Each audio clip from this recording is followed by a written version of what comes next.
Hi everyone, Monica here. Play like a Sarah day. here.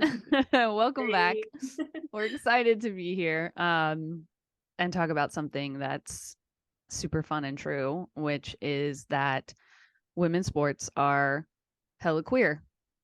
Hella queer. Yeah, hella. Yes. End of sentence. And it's Pride Month, so And it's Pride what Month, yes. better place, like what better episode to talk about it, What right? better episode to talk about it? Pride Month. We're having that pride for ourselves all year, Oh but yeah. excited to celebrate. Yes. Um, and they in your area, you had a pride event, pride parade already, right? Yes. Right Yeah. on. Oh, I how feel was like we that? had it like earlier in the year. You know what? I was like low-key disappointed, not gonna lie, Mm, because um it's all just like okay, back up for a second. yeah. I understand why pride celebrations need like they need sponsorships, right? To like hmm get hmm money to do certain things and also like raise money to do other things throughout the year. Because Yes. most pride organizations Nonprofit. or like gay or queer organizations are nonprofits Yeah. in communities, right? Ours is. So I understand that.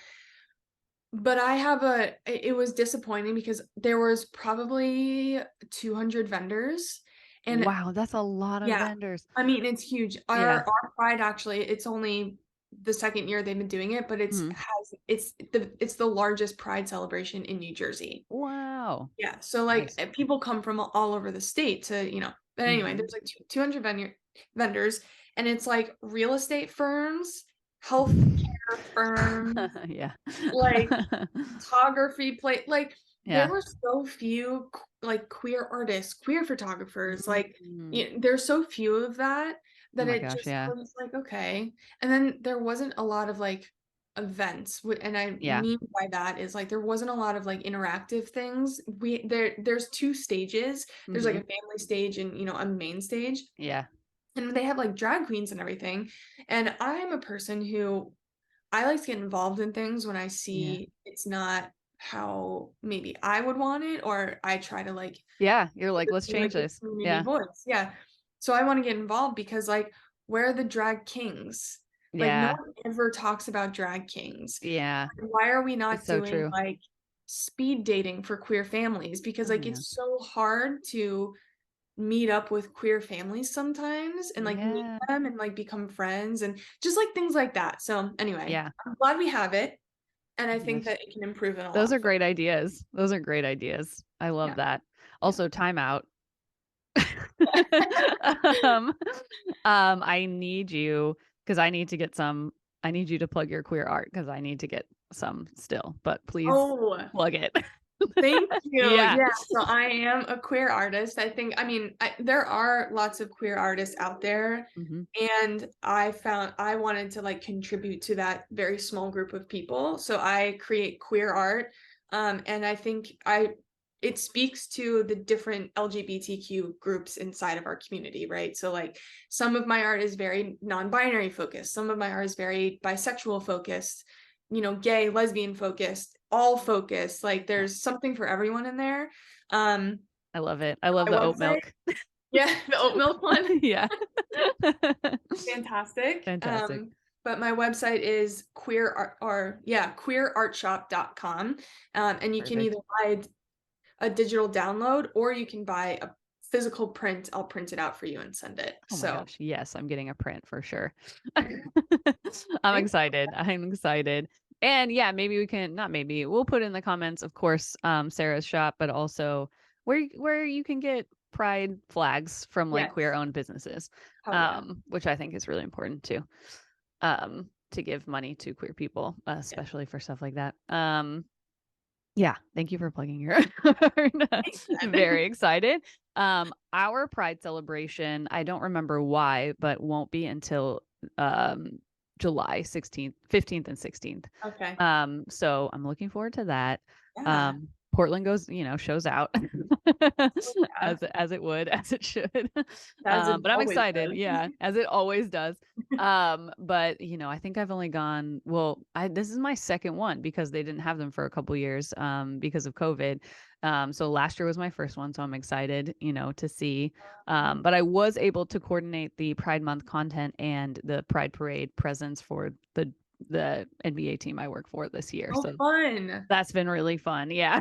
So been Yeah, able to be a part of that. So I've been really excited about that. that's great. I didn't know that. Yeah, yeah, Yeah. it's cool. It's cool.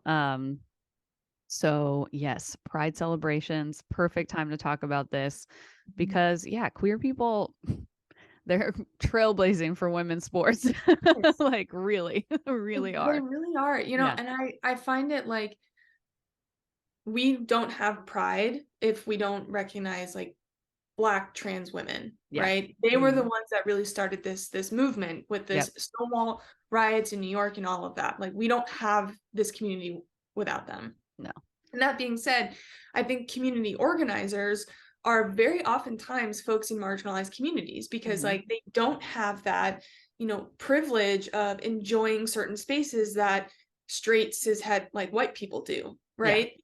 So, especially in sports, like it's so amazing to me how many queer women in women's sports have created space for women to thrive and queer women, Black women, queer Black women, Yeah. all of these types of people.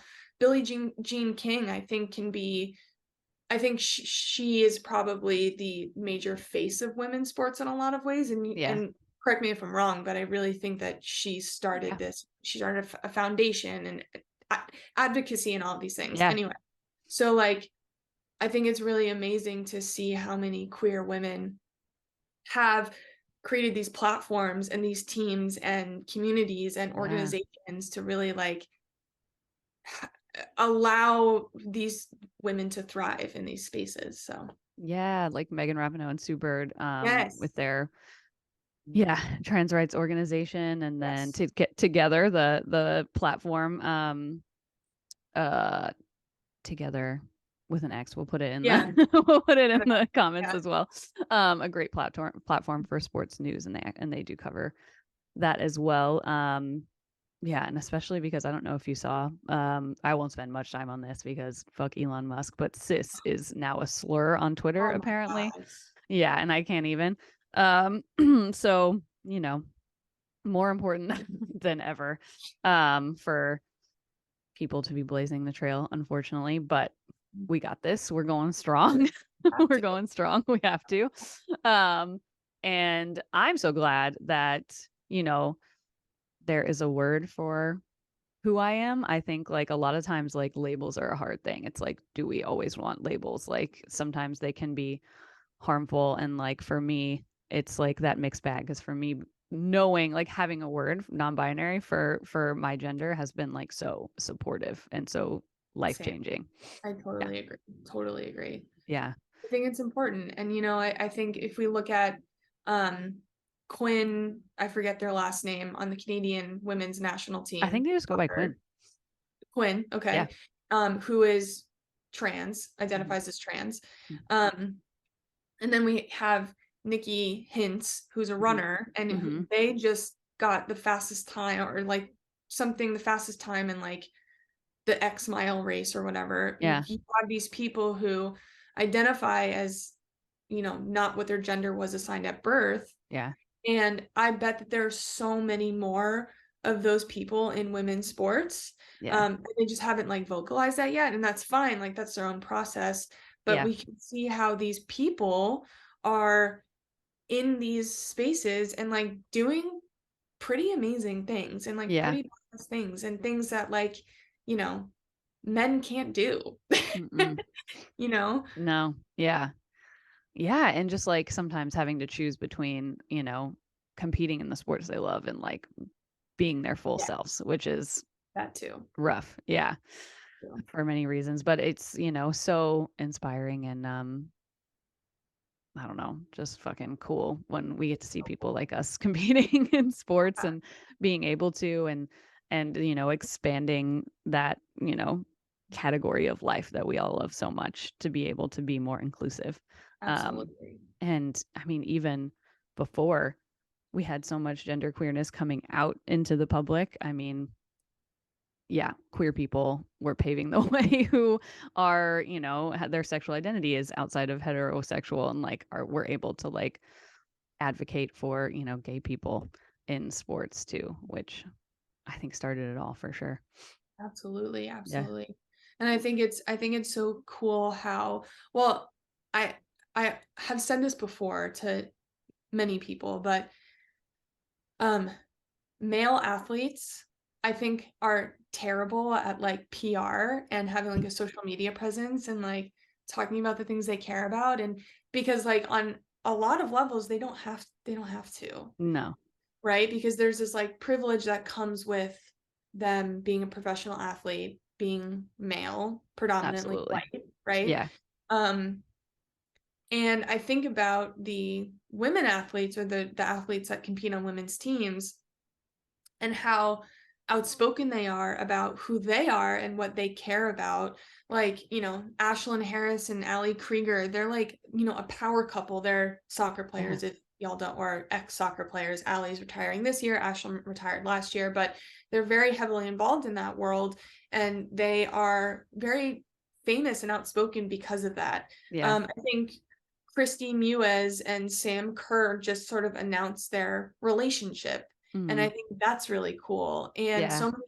so many more people who play in women's teams are coming out and talking about their relationships, Hmm. and then talking about like why they feel it's important to like come out. And there's Yeah. this whole culture and conversation of coming out and why that's important to come out, and also like that we continuously have to come out for our entire lives for X, Yeah. Y, and reason, right? Yeah. But I find it really amazing that they are choosing to talk about their sexuality, sexual identity, gender expression, all of these things, because it's so inspiring, and not just for little girls or little people, Yeah. little boys even, not just because like it's important for them to see representation, but they want to make it a safe space, or trying to make strides to make it a safe space for athletes to Yeah. thrive in and of Yeah. itself, right? Because sports can be super toxic for a lot of reasons, but A lot of reasons. Yeah. And definitely like getting into higher level sports in Texas when I lived there, it was like, maybe it wasn't public, but being in those spaces where we could be like honest with each other, it was really game changing for me to see folks with queer identities and be like, "Oh, okay, like yeah, y'all are here." And like for me, I was like really scared and didn't even think about it until I moved out of Texas, to be honest. Like I knew but couldn't really like deal, honestly. yeah, So once I moved back to California, that was more of an exploration for me. But it was like the beginning of it was like witnessing queer people in those arenas that I was playing in and being, yeah, just exposed to another reality for myself, which was which huge. it is huge, and Mhm. your environment can have a lot of influence, regardless of like what your parents say to you. Like if your parents have Oh, always yeah. been like, My "Do parents are like, what you "We want," like I love love you no matter who you yeah, are." But you're no, like, "But everyone," and, they're not from Texas either, so they don't really we were just like, just kind of, like, dropped there because of my dad's job, and so we were all kind of navigating that right, anyway. But I right, was like, it's kind of binary, kind of one thing definitely, here." definitely, Um, so yeah, no matter what your parents are saying, there's a bigger, environmental definitely, influence there. yes. Um, I was gonna say something about, oh, I was listening to, I don't listen to their podcast, but Mhm. I on Instagram there was this clip of Abby Wambach talking Mhm. about how she was struggling with like her sexuality in being out. I think she was already Yeah. like, she knew at that point in college when she was playing soccer at Florida, Yeah. but she was talking about how um she really leaned on her teammates for the Mm. support, because there were several of them on the team that Yeah. identified as lesbian, Mhm. but didn't openly talk about it. Yeah. But they kind of like knew, and they like would look at each other and have this like Mhm. language, but no one talked about it. And even when Yeah. like Abby was playing on the women's national team, like no one, I mean, everyone knew, I think, because of Yeah. stereotypes, the way she looks, everything. But Right. nobody knew, like she didn't talk about Brianna Scurry. Nobody knew that she was gay. Yeah. She like low key recently came out. You know what I Yeah. mean? Like Yeah. there were so many women who like couldn't talk about it at the time. Mhm. Um, I think still for me, I was able to look at these people and identify with them in a way that I didn't really know why I identified with them at the time. Yeah. Mm. Yes, exactly, where you're like, "There's Yeah, something here. There's something here." Yeah. yeah, and I think Absolutely. it's really cool now that they're able to talk about it, and there's a free flowing or more of a free flowing conversation Yeah. now than there was, 10 years ago. Yeah. So, Absolutely, and I was thinking even things, like, as small as, like maybe it's not small, but for me, like, seeing, gender expression-wise and, like, maybe or maybe not, but for me, seeing women with, like, shorter hair, like, in sports was, like, for me, something where I was like, "Oh," because where I lived, it was, like, just not really a thing, yeah. you know, because Yeah. of what it, like, said about you or, like, whatever, the stereotypes people, like, place on it. But it was just, like, really I was like, "Oh, there's people that, like, or, dress in, like, a little more masculine and have short haircuts," and it was something that I would see with, like, athletes, especially in the WNBA when it came about, and I was just like, "Oh, okay." Like, I like that. That's, like, more of, like, me, and I was able to kind of, like, explore that and think about doing it, like, later on when I felt more comfortable and obviously did. Yeah, But that was, like, kind of the beginning of me seeing that as an option. definitely. And Yeah. not just, players, but I don't know if you had coaches, but Yeah. Yeah. when I was yeah, like even gym teachers in elementary school and So like, true. you Yeah. know, but like my those women in elementary school, middle school, and high school, again, like were really important to Yeah. me, even if it wasn't directly spoken about. But also in college, um, my head coach is a lesbian, but she didn't ever talk about it because she Yeah. couldn't. I went to a Catholic school for college, not Mm, like mhm. not directly on purpose. Yeah. Just kinda um, happened. Definitely not on purpose. It happens sometimes. But she couldn't talk about it, and we Yeah. all knew, but we couldn't talk about it. But I love her to death, and what she means to me Mhm. because of those years that I got to know her and know her family eventually, and like Yeah. it's everything. I mean, it like she is part of my coming out experience, and I like love her so much for that. So Yeah. I had a similar experience with, my high school basketball coaches, head coach and assistant coach. But yeah, outside of that, I mostly had men coaches, so not so much not so much, but with them actually, like, going through because they were kind of, like, going through it at that time, I don't think I realized how important that was until, like, afterwards, and I'm like, "Oh, wow.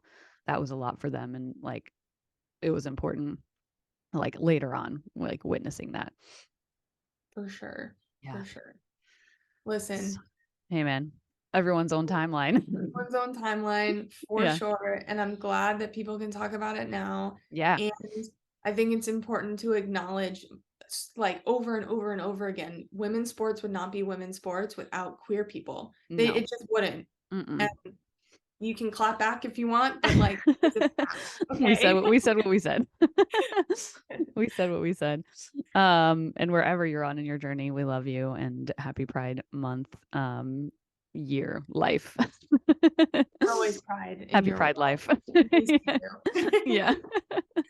And yeah, thank you for listening as always. If you ever have anything you want to hear us talk about, let us know.